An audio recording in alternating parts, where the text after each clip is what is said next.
Hello, welcome to this week's How's the Market, Pensacola. Well, it's October, so let's break out the crystal ball. Let's break out the crystal ball and see what appreciation looks like the next few years. I actually don't have a crystal ball, so not able to do that. But there was a survey done. Over 100 economists, real estate experts around the country, market statisticians, I think is the word. And they came up with a survey and it basically said, same thing I've been saying for a few months now. Everybody's asking, hey, is it 2008 all over again or 2006? Are we building up for a crash? What does appreciation or depreciation look like over the next 5 years?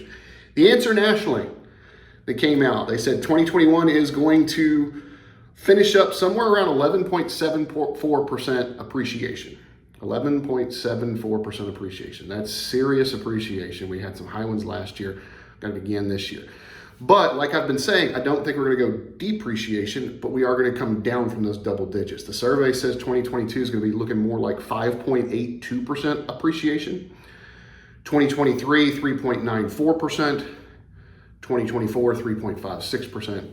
And 2025, 3.55%. So we're back in the threes, fours. I've been saying that. I can't wait for us to get back to a normal appreciation market. Yes, have I enjoyed the appreciation of real estate that I've owned for the last few years? Sure. Any owner has. But we can't sustain 11 and 12% and keep housing affordable. There are different parts of the country that are going to do different things. That was the one thing that I really picked up when I went over to the Elite Remax thing. I talked with folks from around the country, and they're saying that there are some pockets of the country that may see some depreciation. The numbers I just gave you were from a national number. I think ours will be slightly higher. We're actually seeing appreciation.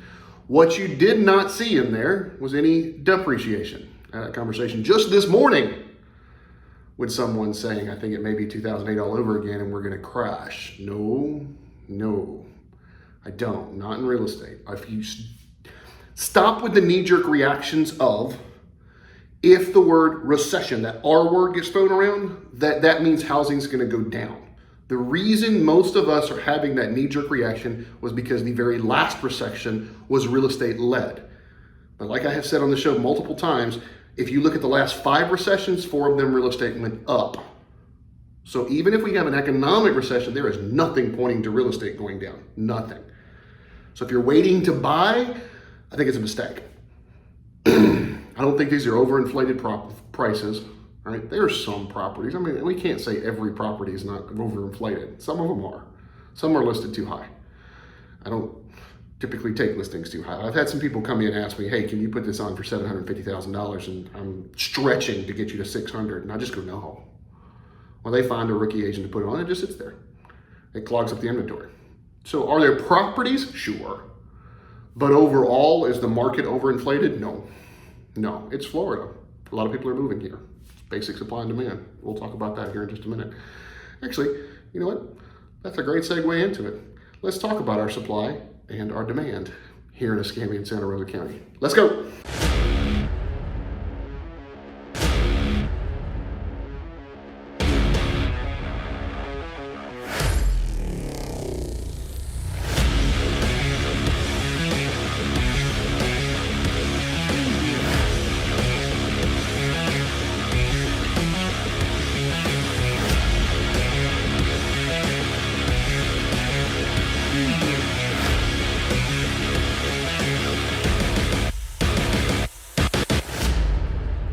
All right, if you've never seen the show, you don't know that I always start with this slide right here. It says if you have between 6 and 7 months worth of inventory, you have got what they call a neutral market.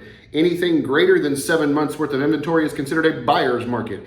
Anything less than 6 months worth of inventory is considered a seller's market. What the slide does not say is anything greater than 9 months is considered a hyper buyer's market. Anything less than 3 months considered a hyper seller's market. All right, let's jump down and we'll start with Escambia County. 584 active, that's only a few more than last week, so not much movement there. There is one price point. If you've never seen the show, over here on the left are your price points, on your right is your month's inventory. That's why this slide makes sense now, okay? And when I started this show, this was much more colorful than all the hyper sellers markets, but we'll get back there one day. Anyways, everything under $550,000 is a hyper seller's market. But I mean, if you look at some of these, well, let me talk about this. 550,000 to 600,000 is a pocket. There's not many properties active. There's only 21 active there. But based on the demand, we're sitting at 3.9 months worth of inventory. So my question that I get asked all the time, because I tell people each one of these markets right here, you've got a different marketing strategy as a seller. You have a different offer strategy if you're a buyer.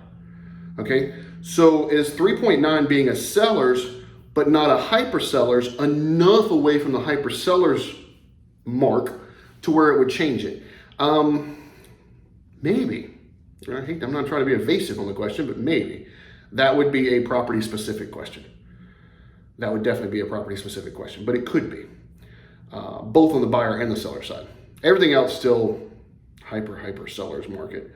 Even our luxury, 700,000 plus, under 3 months inventory now. That used to be over 3 months, just sellers, but it's under. Part of this is seasonality.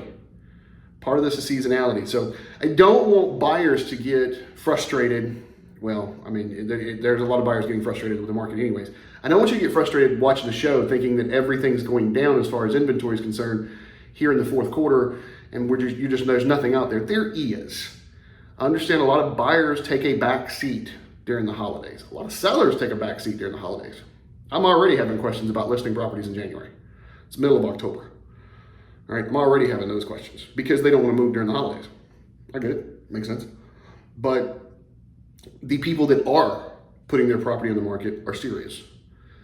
The buyers that are out looking right now are typically serious. For certain price points, you have investors wanting to close before the end of the year for tax purposes. Okay, both seller and buyer. Because you have some sellers that want to close out by the end of the year for tax purposes. You have some buyers that way. When it comes to a home, it might be a little different, but for investors, it's there. You do have buyers that want to buy by the end of the year. So that's Escambia County. Let's get over to Santa Rosa County real quick. And even our luxury, we're 329 active properties. Even our luxury is under 3 months now, so it's 2.8. Some of the stuff I wanted to bring up, I've got a couple of properties. I mean, if you look at this. You have to get to $400,000 to go over a month's inventory. Everything else is under a month. And if you look at these, one of the things, I was having a conversation yesterday with some clients. They were asking, what are things selling for based off of list? Well, this is this list sales ratio. I go over this when I talk with clients. The 350 to 400,000 is 99 to 100%. The 300,000 to 350,000 is 100% to 101%. The 250 to 300,000 is 101 to 102%. All right, so stuff is still going over list. It has not gotten crazy. It was crazy there for a while. Stuff was going $30,000, $40,000, $50,000 over list. And I did tell buyers, no, you can't buy this one because it's going to go crazy. You know, when I'm finding out that the offers they got are $50,000 over list, and list is about the market value, obviously I can't demand that you don't buy something, but I highly advised against it. That particular client I'm thinking of was very happy with that because we found another deal. So I don't think you're going to get crazy stuff out of list, but you're not going to come in if something's for, you know, let's say something's $300,000, you're not going to be able to offer them $250 or $260 and have a prayer of getting it. Again, it's property specific. I can't talk today. It is property specific because you may be able to if there's damage to the property. There's serious repairs to the property and it is over listed. But you've got to just do your homework, and that's where, you know, a conversation between you and I can be had that, hey, we just got to take a look and see, is it over list or is it right about list? And because if it's right about list, these numbers right here, this data right here says that it is selling between 100 and 102% or 99 and 102%. Now, I noticed this, and since I bring this up, I know I'm going to get an email about it. But Shane, what about this 400,000 to 450,000? It says it's selling 17%. Here's what happened. On that particular one, if you noticed, somebody put in $2.5 million. Well, that doesn't fall up under 400,000 to 499,000. So the data there got pulled differently. And if I were to guess, this is pure speculation, but if I were to guess, it was a 2.5. Somebody subdivided something off that wound up selling in the 400 to 450 range. but the computer read it as a full list price 2.5. That's why you're seeing the 17%. So take that anomaly for what it is, an anomaly. All right, that's not right. Now, will you get stuff under 100%? Sure. If you jump up here to the 50,000 to 100,000 range, 93 to 94% a list. I've said this before on the show a couple times, is that that's because most of those have Hurricane Sally damage, or, we can't do it flooded, or, the roof caved in, or the roof's leaking actively now, or, there's a bunch of reasons why. But yeah, those are usually because there's some massive repairs. The property's not livable. And that's also usually why you've got $50,000 to $100,000, because that's, as you notice, we have nothing under $50,000 in Santa Rosa County. We have nothing under $50,000 in Escambia County, not even lots, not even land.